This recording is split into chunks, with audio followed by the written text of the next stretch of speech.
Hello, welcome to Who is Deadliest. I'm your host, B. Mitch. Today will be a 5-on-5 fight to the death between the Musketeer and Napoleon Bonaparte. Which one would win if these two fought on the show? Let's get started with the weapon comparison. Starting with short range, it is the rapier main gauche versus the cavalry saber. For this one, I'm going with the cavalry saber and giving that the advantage. I think that it would get the most kills. Even though the rapier main gauche is a two-weapon system, I do overall think that the cavalry saber will be the most effective weapon and get the most kills. So my edge is going to Napoleon, and he's going to take that one. Next one would be mid-range, between the wheel-lock pistol and Napoleon's flintlock pistol. I looked that up on the internet. I'm not entirely sure if he did use it, but I did find it on there. But anyway, as far as I know, the flintlock pistol, it won't misfire, or it is less likely to misfire, and the wheel-lock pistol, I have seen it misfire once. So I'm going to go with the flintlock pistol because I think it is the more reliable weapon and give that edge again to Napoleon.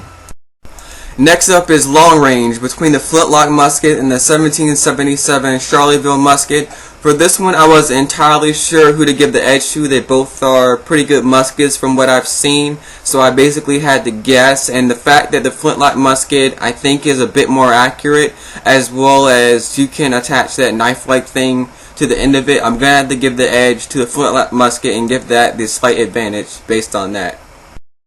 Next up, for special weapons, it is the grenade against the 8-pound cannon. For this one, it was kind of tricky. The 8-pound cannon with the grape shot, I imagine, would do pretty good against the Musketeers. I don't imagine that the Musketeers' armor would hold up to the 8-pound cannon with the grape shot, but then again, the grenade is a lot simpler to use than the cannon, as well as reload time definitely would have to go to the grenade. But overall, I'm going to have to go with the 8-pound cannon and give that the advantage. I think that would have the most kills on the battlefield, so my edge is going to Napoleon Bonaparte.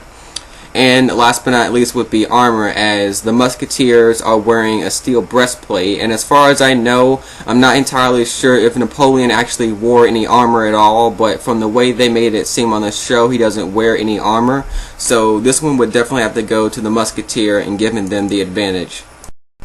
Okay, let's do a quick review of the edges. For short range, that was Napoleon. For mid-range, that was him again. For long range, that was the Musketeer. For special weapons, that was Napoleon. And for armor, that was the Musketeer. So which one do I think is deadliest between the Musketeer and Napoleon Bonaparte? This would be a pretty good fight, but at the end of the day, I'm going to go with Napoleon Bonaparte and give him the advantage. I think he would win, but let me know who you think is deadliest between the Musketeer and Napoleon Bonaparte. Also, leave any ideas for a matchup below. This has been B. Mitch, and I'll see you next time with another Who is Deadliest.